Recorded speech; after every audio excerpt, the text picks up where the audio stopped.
I'm here today to talk about a love story, which I'm pretty sure all of us have experienced love in our lives. My first love story is with a lady, obviously. I've known this lady for 28 years of my life, going strong. Now this lady here, in my story, was a rubber tapper. She came with zero schooling qualification. In a sense, she has never went to any school before, but she has managed to raise up 6 successful kids. When I got to know this lady and I had fallen in love with her, I asked myself, what can she teach me throughout my life? With no education, she lived in poverty, together with her husband at that time. But she taught me a very important lesson, and that was the education of character and value. She taught me values like respect for your elders. She taught me the values of family bonds. She taught me the values of respect, which in my kind of work today tends to be eroding or deteriorating among our modern day city-dwelling youths to a certain extent. But she taught me all that. Despite not having all the riches in the world, despite having zero education, she taught me how is it or what can you be to be a great character of great value. My next love story comes from a couple whom I've also known for 28 years of my life. They had a vision. They started a tuition business, which I find it quite funny. They started a tuition business for the poor. Can you imagine, way back in the 1990s, how much would a subject cost a month for you to go for tuition? Usually it'll be around 30 to 40 ringgit for a subject. This couple believed that education should be accessible for all, so they only charge 7 ringgit a subject in a month. So for example, you can send your kids to their tuition center and you would take up mathematics, the English language, and science, so you would just be paying 21 ringgit a month for your kids' education. Now, these two couples are lovely couples. They've inspired me so much in my life. They are my parents. And one thing I really appreciate, the education that they gave me, was that they allowed me to disturb them while I was young, growing up in their office. They allowed me to go into the classes, to intrude the classes, I would say, when the teachers are not in yet, to grab a bit of chalk and start scribbling on the boards. I didn't know that during that time, my parents were encouraging me to experiment and prototype, to learn from failures and to have that audacity, that courage to teach. I was 5 or 6 years old. What do I know? But all I could remember, if I've learned about hypothesis, or if I've learned how the plants absorb the rays of the sun to produce and to grow, I would teach that in the class. But they have opened up my perspective. That was the second type of education that I was exposed to, prototyping and experimenting at a young age. But also, I learned the powerful value. Education should be available for everyone, as shown through my parents, through their tuition center that they had in a small town called Bukit Metajam in the mainland of Penang.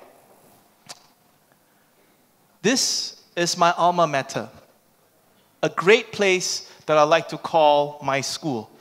This is Sekolah Menengah Kebangsaan Tinggi Bukit Metajam, or fondly known as Bukit Metajam High School.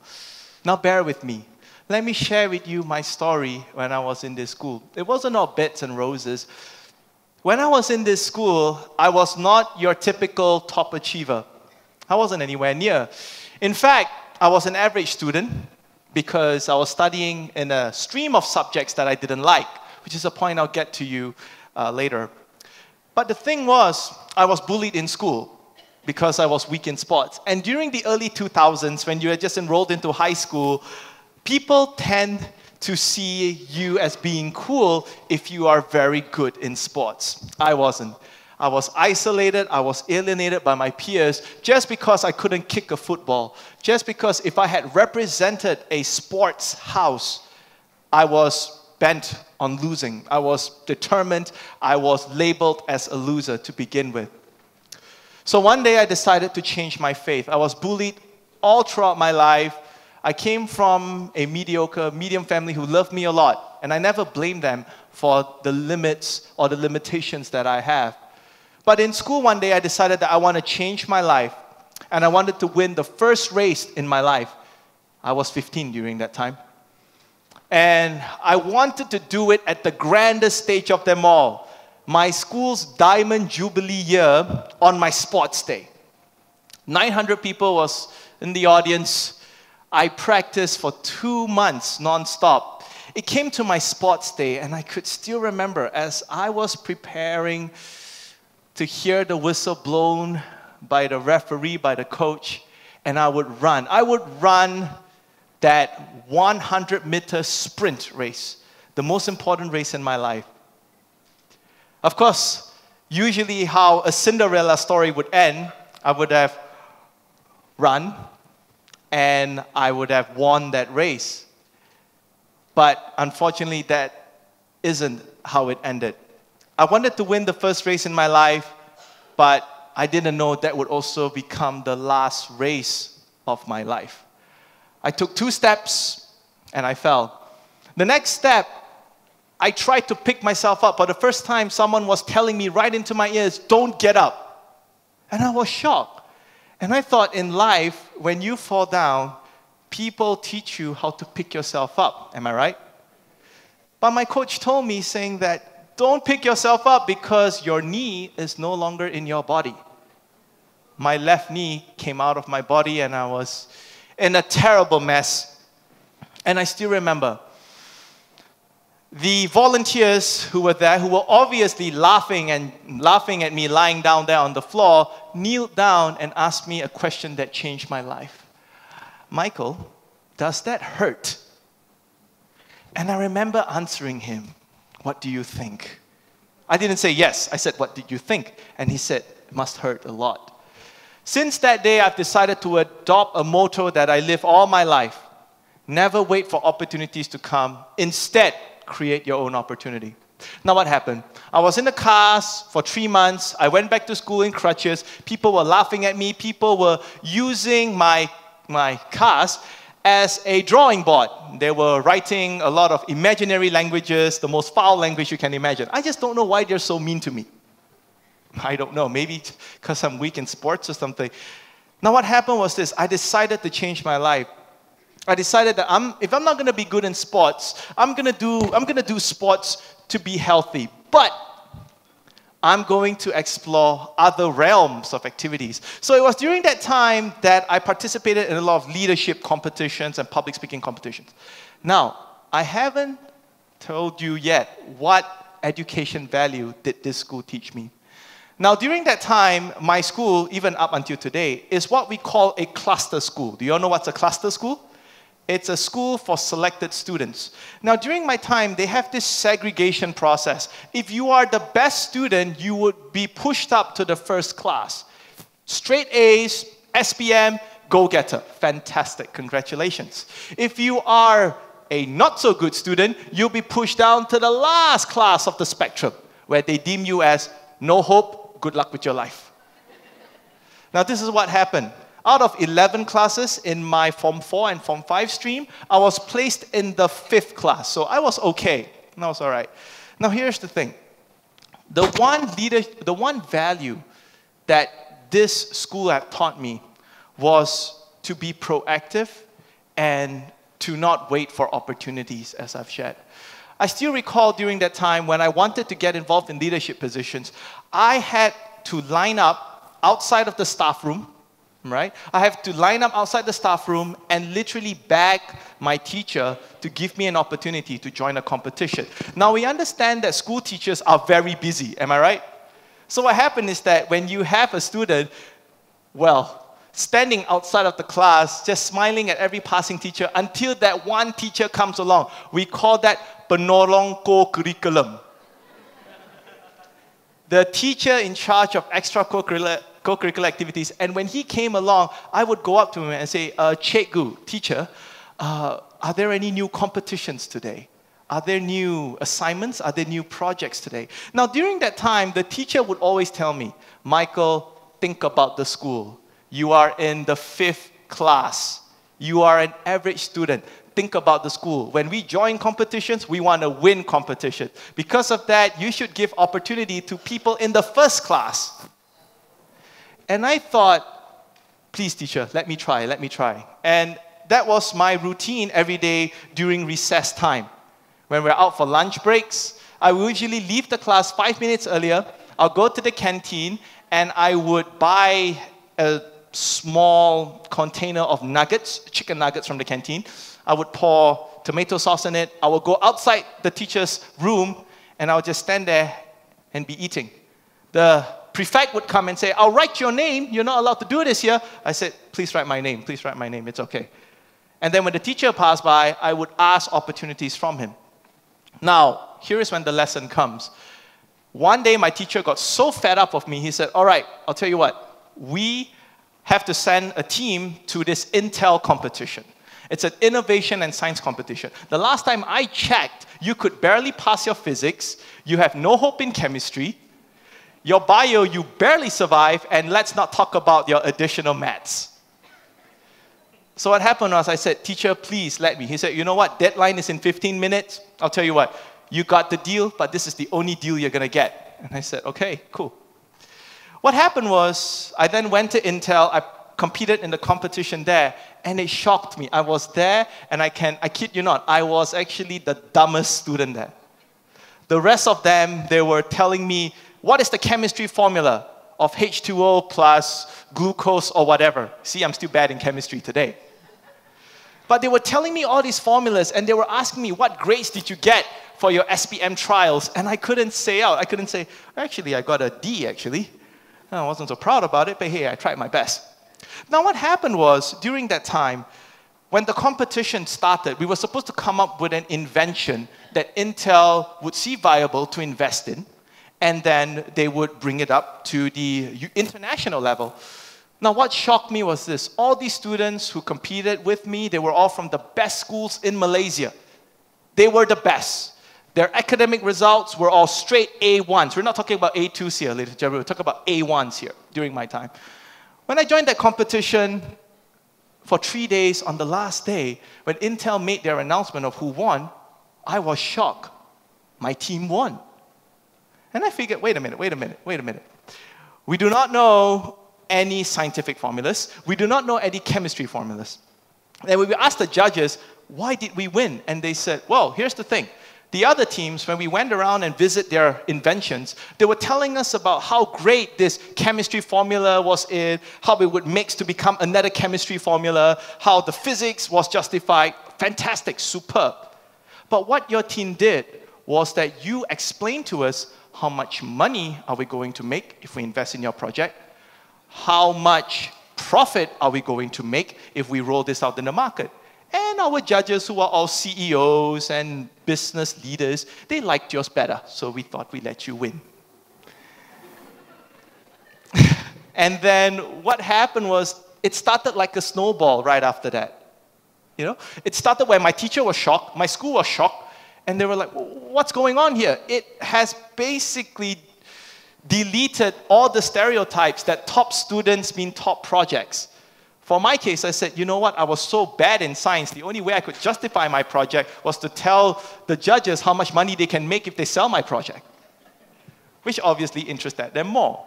So what happened was, I came to realize a very important lesson here.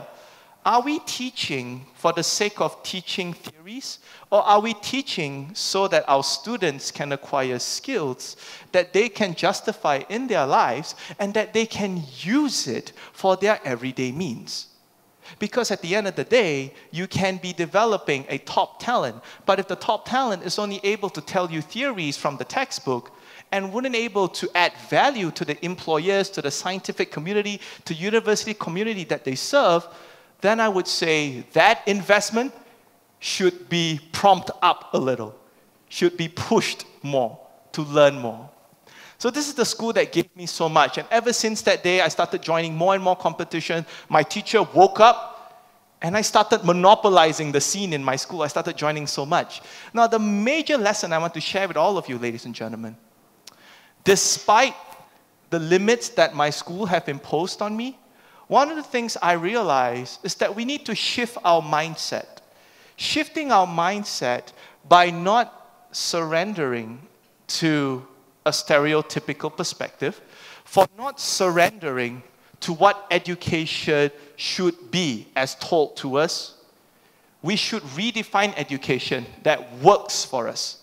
Education that we can best apply its values. My next love story is with our lovely country, Malaysia. This is very close to my heart, and I'll tell you why. I was very fortunate. Remember that rubber tapper lady that I shared with you, that I've known her for 28 years of my life? Well, she met a good husband, whom I've also known for, I think, 23 years of my life. Her husband passed away, unfortunately. They have managed to save up some money to send me abroad for studies. It's what I call grandpa and grandma funding. Okay?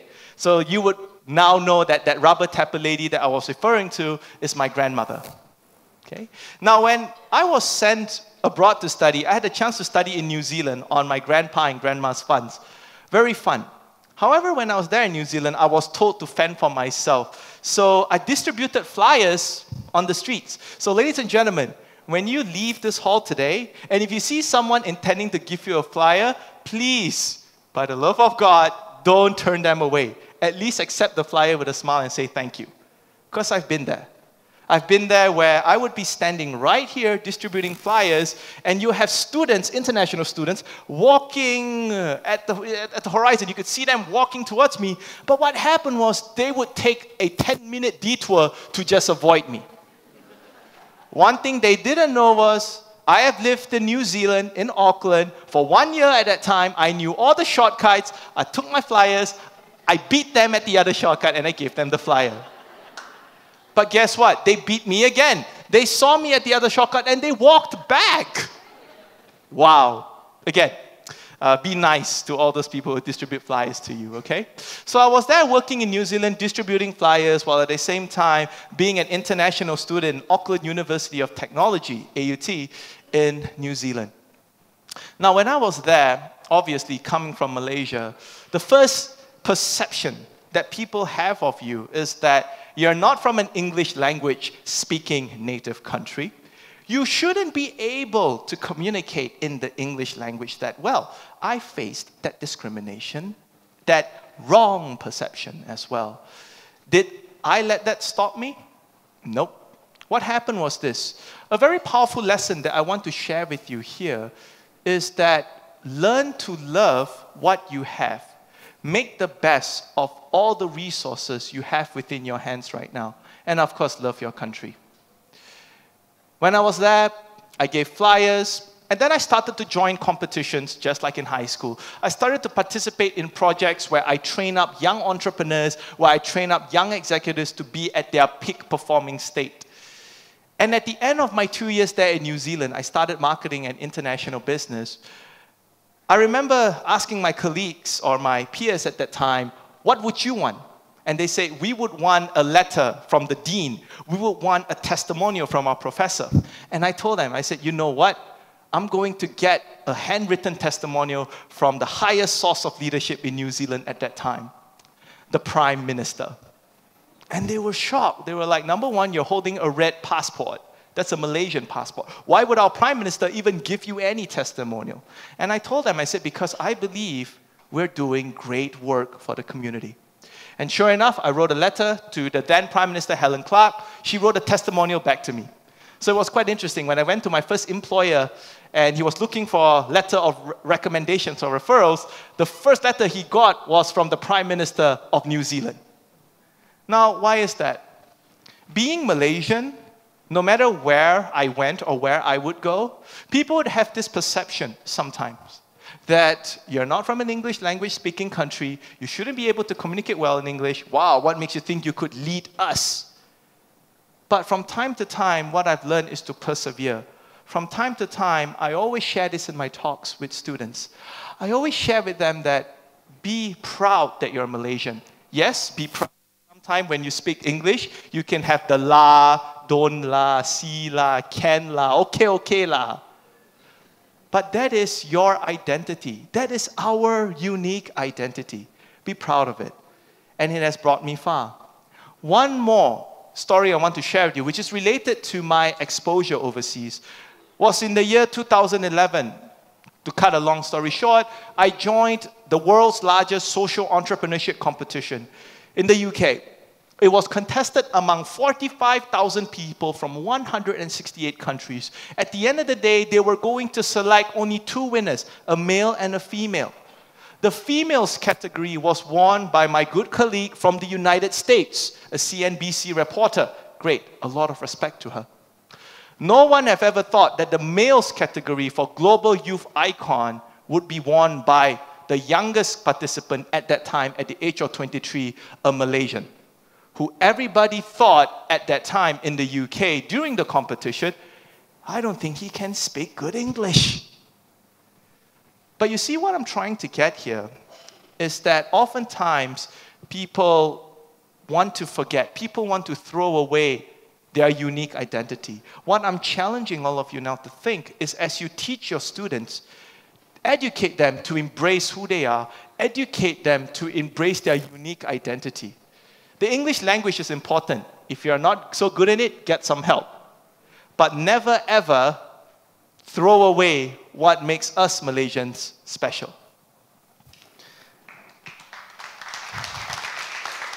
Thank you.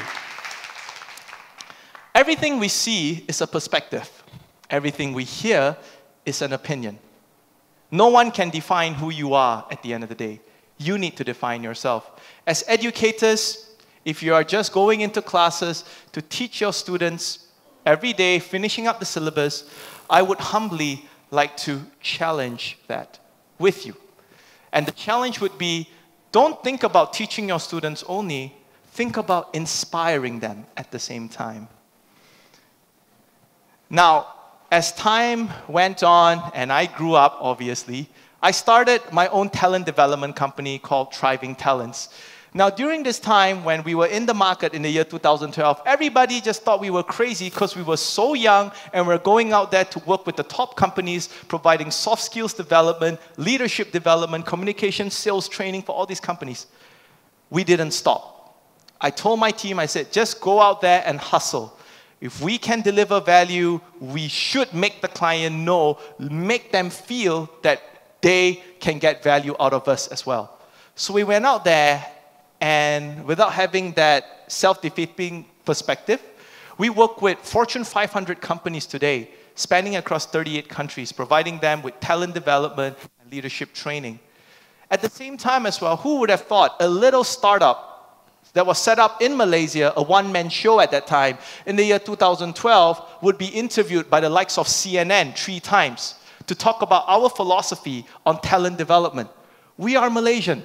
We are a Malaysian company. We have managed to achieve that because we never let doubt limit us.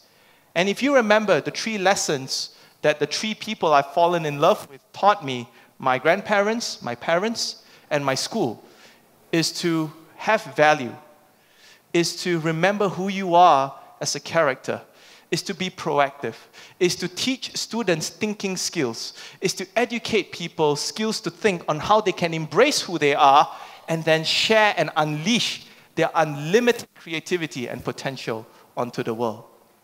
This is a little story about us.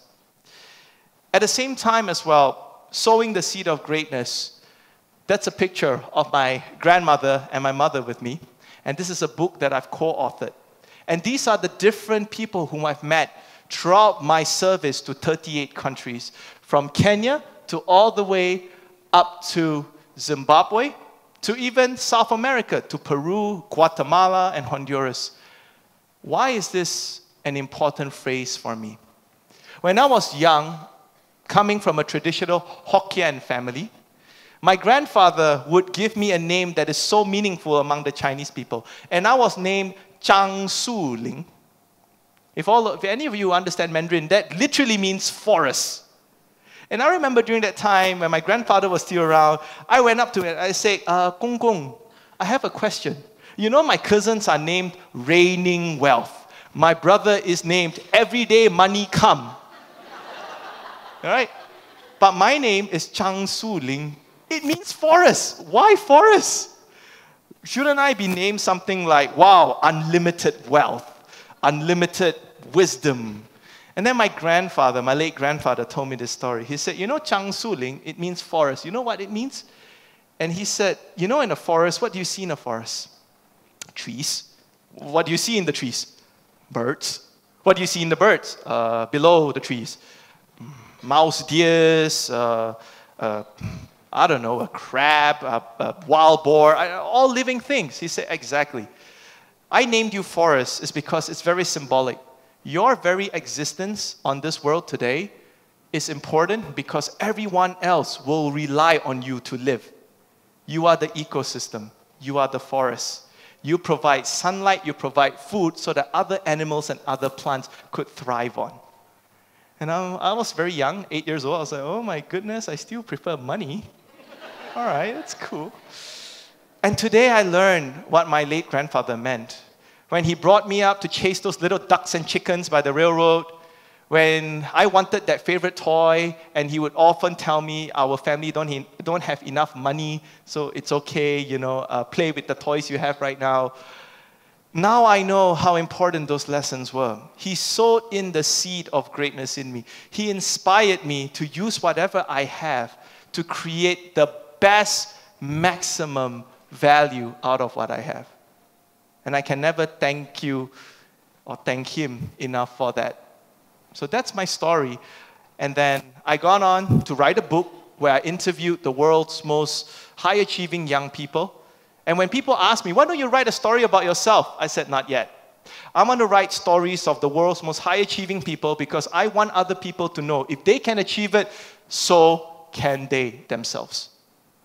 And that project ran on a shoestring budget. Thank God I have 16 volunteers who helped me with the book. And one more lesson I want to share with you. If you have a great idea, if that idea contributes to the community, don't be shy of sharing it out.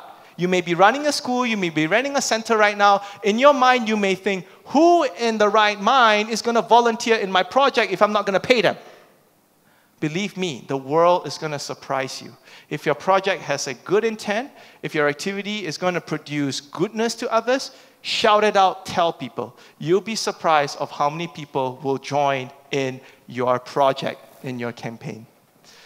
Last but not least, love can inspire the world. 3 parties showed me the greatest love today. My grandparents and my parents, my school teachers, I love them, and my university in New Zealand for providing me with a great opportunity to be a Malaysian in an overseas country and yet can be proud to be a Malaysian. At the end of the day today, I'm proud to share that last year, I don't know how many people would have this, but it was surreal. We were conducting a talk just like this, a workshop, and 2 special guests walked in. The special guests were President Barack Obama and our Prime Minister. So he came and visited those students who was part of a workshop that we were doing with our favorite client, Microsoft. So this clearly shows that the very foundations that you're building among your students can create something even bigger. Now my school teachers, and I heard this from my other school teachers, they are now going around telling their students that, did you know I taught this student whom he taught other students that the president and the prime minister came to his class? Cool, right? So you all should listen to me. Wow, I mean, I appreciated that. You know? And at the same time, a lot of dreams came true. I must say that right after my studies in New Zealand, I was awarded a scholarship to go to Harvard to attend their programs there in international relations. I was then offered a scholarship to go to Stanford University to study entrepreneurship. And my last scholarship as of this moment was from INSEAD in Singapore to study entrepreneurship as well. Now I hope I have all of you, if you could also pray for me and hope for me, I'm now embarking on a new project where I am now going for a scholarship from Cambridge University on strategic thinking and strategic leadership. So how did I manage to get these scholarships? You'll be surprised. I attended their interviews via Skype, and they did not look at my results alone. They were looking at character. They were looking at the values. They were looking at how often have you failed. Because every failure you have encountered means you have an opportunity to emerge triumphant. And I've always loved the way how they looked at us and the way how they selected us and the things that we have learned there. So, in a nutshell, I want to thank all of you for coming today. Remember, my take on education is how are you educating your students in terms of values? How are you educating your students in terms of the character of who they are and what they do? How are you encouraging your students to be proactive, to experiment with what you are teaching them? How are you educating your students to be proud with their limitations, but at the same time, make the best of their own capabilities? I believe teachers today, you play a huge role. Your role is no longer limited towards teaching. Your role is to inspire greatness among the students. Now, before I leave the stage, I have one favor to ask. Is that okay? Are there any ELS teachers here or ELS staff? Can I see a raise of hands, please? Okay, can we do this a little bit more? Can I get all of you to stand up, please? ELS teachers and ELS staff. Thank you. Teachers and staff, right? All from ELS? Can I hear some energy right here? Teachers and staff, right? Awesome. Sorry to keep you standing, but I have a confession to make. And it's a confession that I'm proud to make as well. Okay? I want to thank you, all of you, particularly. I want to thank all the audience, but I want to single this out to all of you first. You know why? I was a level 9 English language graduate of ELS.